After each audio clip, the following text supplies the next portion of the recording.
ప్రజలకి ఎట్లా మంచి జరగాలి, ప్రజలకి ఒక బెహతర్ ప్రభుత్వాన్ని ఎట్లా అందించాలి, లేకపోతే వారి యొక్క సమస్యలను ఎట్లా అడ్రస్ చేయాలి, ఆ సమస్యలకి పరిష్కారం ఎట్లా కనుక్కోవాలి అనేటటువంటి దాని మీద పోటీతోటి ఇరుపక్షాలు కూడా కొట్లాడుకుంటుంటాయి.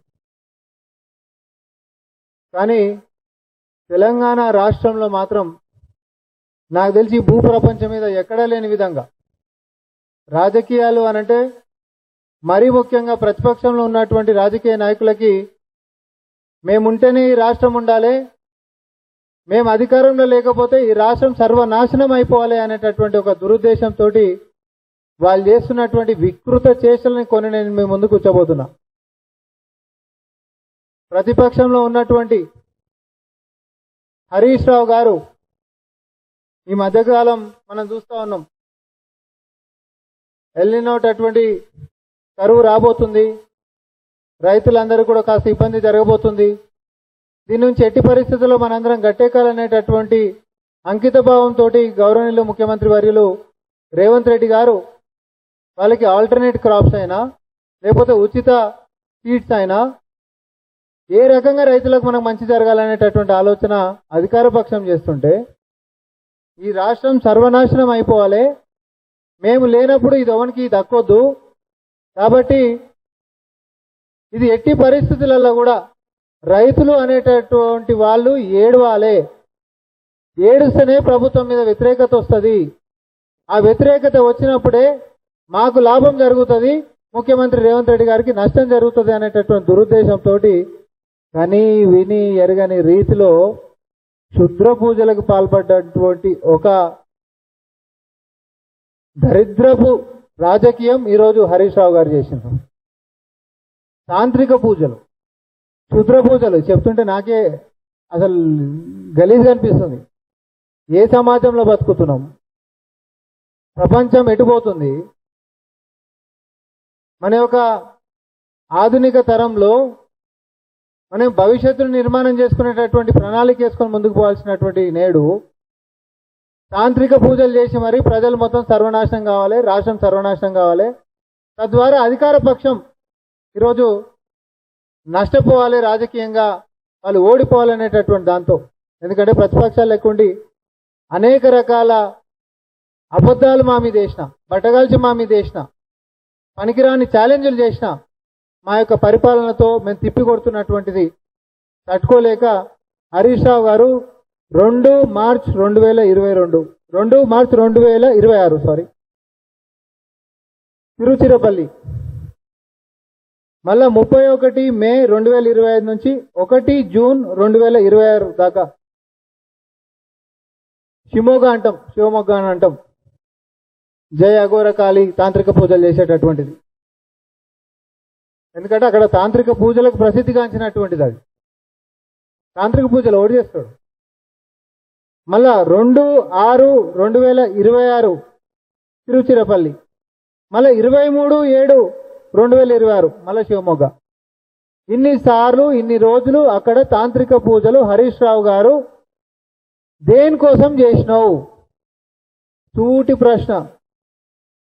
మొదటనేమో 2 మార్చ్ 2026 తిరుచిరపల్లి, తర్వాత 31 మే 2026 నుంచి 1 జూన్ 2026 దాకా శివమొగ్గ, మళ్ళా 2 జూన్ 2026 తిరుచిరపల్లి, మళ్ళా 23 జూలై 2026 శివమొగ్గ.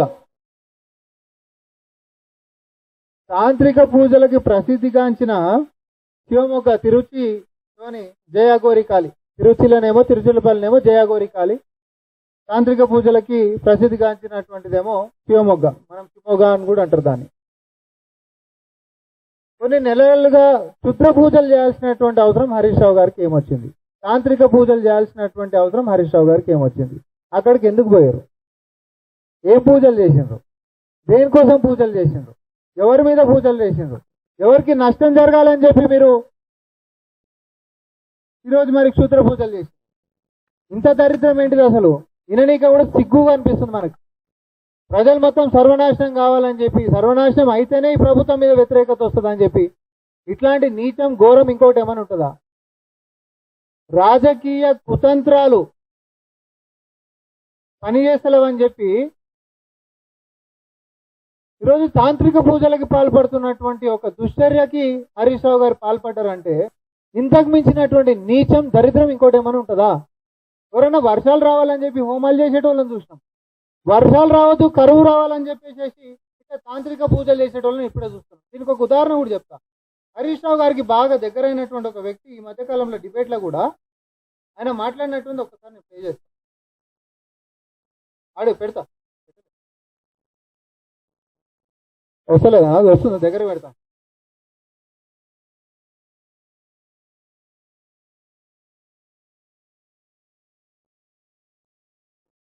వస్తలేదా?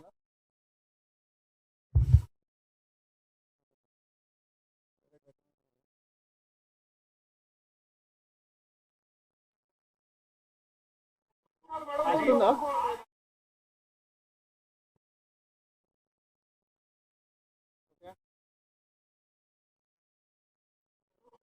వర్షాలు పడొద్దని నేను వినబడతలేదా?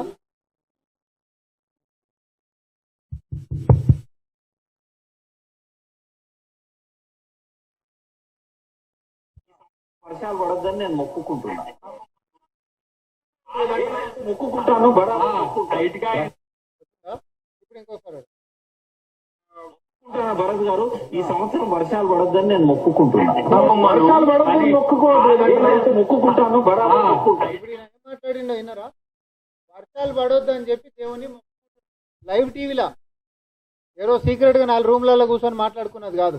ఈ పెద్ద మనిషి హరీష్ రావు గారికి బాగా దగ్గర మనిషి, కేసీఆర్ గారికి బాగా దగ్గర మనిషి. వీళ్ళు వి ప్రకాష్ గారు రీసెంట్ గా ఒక లైవ్ టీవీలో మొక్కుకుంటున్నాం భరత్ గారు బరాబర్ వర్షాలు పడొద్దు అని చెప్పి మేము దేవునికి మొక్కుకుంటున్నాం అంటే, దయచేసి మీరు వర్షాలు పడకుండా అట్లా మొక్కుంటారు, బరాబర్ మొక్కుతాం, వర్షాలు పడొద్దని మేము మొక్కుకుంటున్నాం. వీళ్ళు మొక్కుకుంటారు, వీడిపోయి పూజలు చేస్తుంటారు. నేను డేట్లే చెప్పినా కదా. ఇప్పుడు ఆడికి పోయేటటువంటి వాళ్ళు దేనికి పోతారు? పుణ్యక్షేత్రం పోతే వేరే దానికి పోవాలి. తాంత్రిక పూజలకు ప్రసిద్ధిగాంచినటువంటి క్షేత్రం అది, కేవలం తాంత్రిక పూజలకు ప్రసిద్ధిగాంచినటువంటి క్షేత్రం. నువ్వు వాడికి పోయినావు ఎన్నిసార్లు ఇన్ని నెలలలో అంటే దేనికోసం పోయినా అని పోయి అడుగురు. ఇప్పుడు నేను అదే డిమాండ్ చేస్తాను. ఇప్పుడు నా ప్రెస్ మీట్ సారాంశం అదే. మీరు ఇన్ని రోజులు ఆ తాంత్రిక పూజలు చేసేటటువంటిది, క్షుద్ర పూజలు చేసేటటువంటి యొక్క ప్రాంతానికి, ఆ క్షేత్రానికి దేనికోసం పోయినరు? మేలో పోయినావు, జూన్లో పోయినావు, జూలైలో పోయినావు, దేనికోసం పోయినావు? తాంత్రిక పూజలు ఏముంటాయి? ఇంకొకరికి కీడు జరగాలని చెప్పి మీరు చేసేటటువంటి పూజలు తప్ప అంతకు మించి ఏమన్నా ఎవరి మీద కీడు?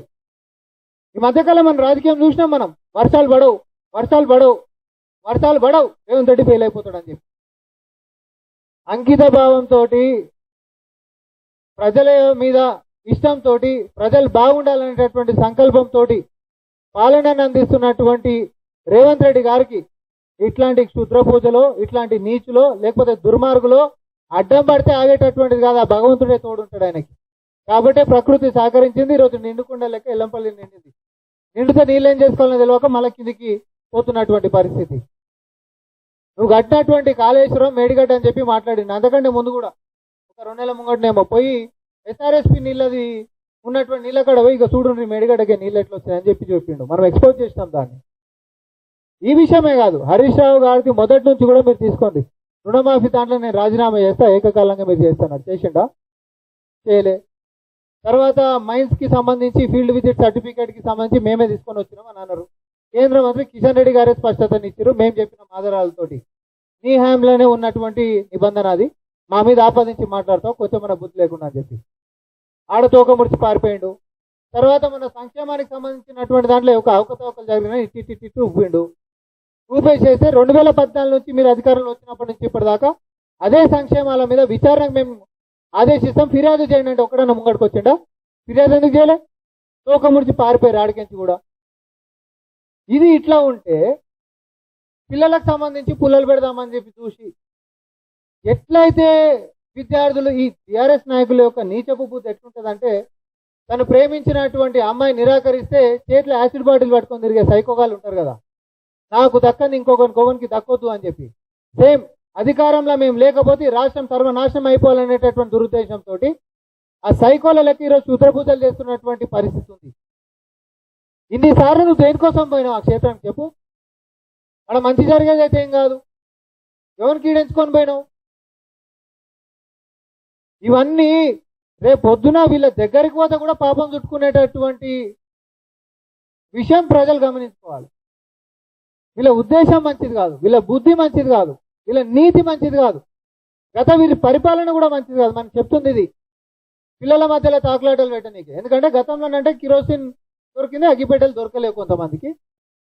కానీ నిన్ను చూసి ప్రేరితమైనటువంటి పిల్లలేమో బుగ్గైపోయినారు. తర్వాత రాష్ట్రం వచ్చింది, రాష్ట్రం రాగానే ఫక్త్ రాజకీయ పార్టీ మాదని చెప్పని అన్నారు.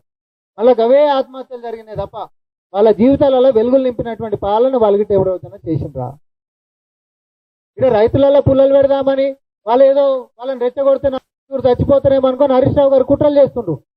కానీ అట్లాంటి జరుగుతలే. రీసెంట్ గా బాల్క సుమన్ గారు ఆయన ఒక వ్యాఖ్యలనే చెప్పిండు, రోడ్ ఎక్కుదాం అని అంటే రైతులు ఎవరు వస్తలేరు, మనోలే 3-4 ఉంటారు, కాబట్టి విధ్వంసాలు చేసుకుంటూ పోదామని చెప్పి విధ్వంసాలు చేయండి అని చెప్పి కార్యకర్తలకి ప్రేరేపించేటటువంటి నాయకత్వం ఆయన, రెచ్చగొట్టి ఆత్మహత్యలకి ప్రేరేపించేటటువంటి ఇట్లాంటి నీచపు రాజకీయాలైనా, విద్యార్థుల మధ్యలో చిచ్చులు పెట్టి అగ్గి పెట్టి వాళ్ళని ఆత్మహత్యలకు పాల్పడేటట్టుగా రాజకీయాలు చేసేటటువంటి నీచ బుద్ధి అయినా, ఇవన్నీ ముందుకు సాగుతలేవు. ప్రజాప్రభుత్వం కూడా వాళ్ళు సంక్షేమంతో మాట్లాడుతున్నారు, పారదర్శకతోటి మాట్లాడుతున్నారు అని చెప్పి ఇవన్నీ అయితలేవు అని చెప్పి పోయిగా మంత్రాలు తంత్రాలు కడుగుపోయాడు. ఇంత నీచం ఏమైనా ఉంటుందా? ఇంతకు మించినటువంటి దరిద్రం ఇంకోటి ఏమైనా ఉంటుందా? మీరందరిపై నా డిమాండ్ ఒకటే, హరీష్ రావు గారు మీరు ఆడ ఎందుకు పోయినరో మీరు దీని మీద స్పందించాల్సినటువంటి బాధ్యత ఉంది. మీడియా మిత్రులకు నా యొక్క విజ్ఞప్తి అదే, మీరు పోయి అడగండి ఫలానా దగ్గరికి పోయి మీరు తాంత్రిక పూజలు ఎందుకు చేసిర్రు అని. లేకపోతే కాంగ్రెస్ పార్టీ ఈ రోజు నుంచి తెలంగాణలో హరీష్ రావు గారి పేరు తన్నీరు హరీష్ రావు కాదు, తాంత్రిక్ హరీష్ రావు అని చెప్పి పిలుస్తాం. ఇక మీ పేరు ఈ రోజు నుంచి తాంత్రిక్ హరీష్ రావు. తంత్రాలతోటి ప్రజలు కష్టాల పాలవ్వాలని, రైతులు ఎండిపోయి సావాలని, రాష్ట్రానికి కరువు రావాలని మీరు ఏవేవైతే పూజలు చేస్తా ఉన్నారో ఆ భగవంతుడు మంచి చేసేటటువంటి వారిని ముందుకు నడిపిస్తూనే ఉంటాడు. రేవంత్ రెడ్డి గారిని ఎప్పటికీ గెలిపిస్తూనే ఉంటాడు. ఈ కుట్రలు కుతంత్రాలు అనేటటువంటివి ఎప్పుడు నడవనే నడవు.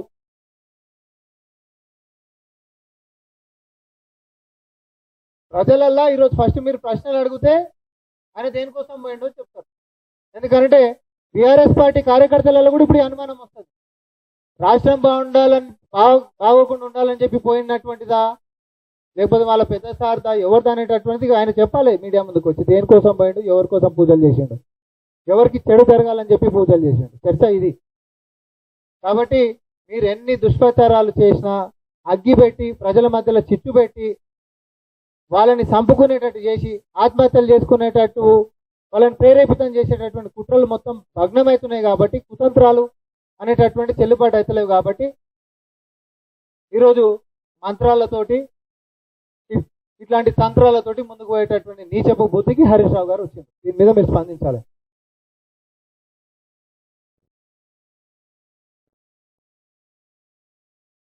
ఇక అది మీరు హరీష్ రావు గారిని పోయి అడుగుంది ఎవరి మీద చేసినామంటే, నేను అందుకని అంటున్నా ఈ రాష్ట్రం బాగుండదు అని చెప్పి చేసిండ్రు. దానికి ఒక ఉదాహరణ కూడా చెప్పిన, ఆయనకి దగ్గరగా ఆయనకి సుపరిచితుడు మాత్రమే కాదు అన్ని విషయాలు కూడా పంచుకునేటటువంటి వి ప్రకాష్ గారు లైవ్ టీవీలలోనే ఆ భగవంతుని నేను మొక్కుతున్నా, కరువు రావాలని చెప్పి మేము కోరుకుంటున్నామని చెప్పి అన్నాడు. నేను చూపించినటువంటిది అయితే మీరు అదే ఉద్దేశంతో ఇక్కడ కూడా మరి పూజలు జరిగినాయి. ఏ ఉద్దేశంతో ఈ రాష్ట్రం నాశనం కావాలని చెప్పి కోరుకుంటారో చూడుర్రి.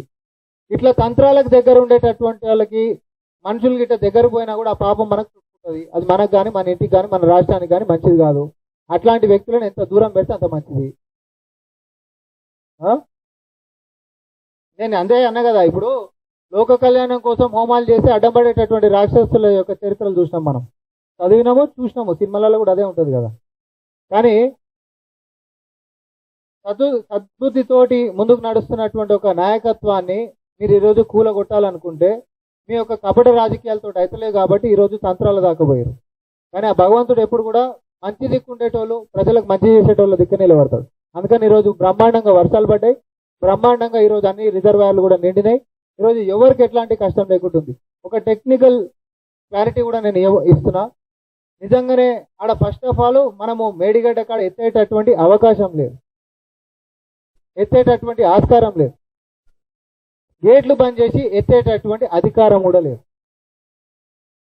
సరే సేఫ్ అనుకుందాం, అయినా కూడా ఎత్తిన ఉంటే అవి ఎత్తి ఈ రోజు ఎల్లంపల్లి దాకా వచ్చే లోపలనే మళ్ళీ రోజు వర్షాలు వచ్చి మళ్ళీ అవే గోదాట్లో కలిసేటటువంటి పరిస్థితి ఉంటుండే.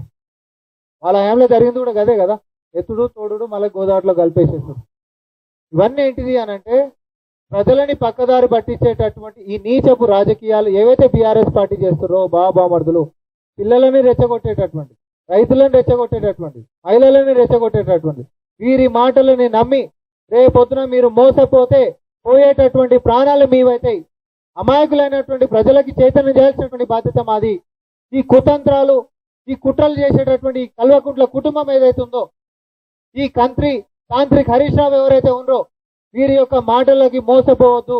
వీళ్ళ చరిత్ర మొత్తం కూడా ప్రోగ్రెస్ రిపోర్ట్ తీస్తే వీళ్ళు ప్రజలని రెచ్చగొట్టి సంపించినటువంటి హంతకులు, తర్వాత వాళ్ళ అడ్రస్లు లేవని చెప్పినటువంటి బాపతులు, ధర్నాలు దీక్షలు చేసి ఆ పిల్లల మీద కేసులు అయితే ఆ కేసుల దిక్కు చూసినటువంటి పాపన కాదు కదా, చచ్చిపోయినటువంటి వాళ్ళ అడ్రస్లు లేవన్నటువంటి నీచులు. వీళ్ళ ట్రాప్ లో పడితే ఈరోజు నష్టపోయేటటువంటిది కుటుంబాలు అవుతారు, నష్టపోయేటటువంటిది మీ భవిష్యత్తు అవుతుంది. వీళ్ళు రెచ్చగొడితే రెచ్చిపోనీకే సిద్ధంగా ఎవరు లేరు. కానీ మళ్ళీ కూడా హెచ్చరించడము, మళ్ళీ కూడా చైతన్యపరచడం అనేటటువంటి మా బాధ్యత ప్రభుత్వంలో ఉంది, మా పార్టీ నుంచి. తస్మాత్ జాగ్రత్త. ఈ దుర్మార్గులతోటి, రెచ్చగొట్టేటటువంటి భాషలతోటి, వాళ్ళు చేసేటటువంటి కుట్రలు కుతంత్రాలతోటి, లేకపోతే ఇట్లాంటి తంత్రాలు మంత్రాలతోటి మనని ఈరోజు నాశనం చేయాలనుకునేటటువంటి వాళ్ళకి గట్టి గుణపాఠం చెప్పాల్సినటువంటి బాధ్యత ఉంది.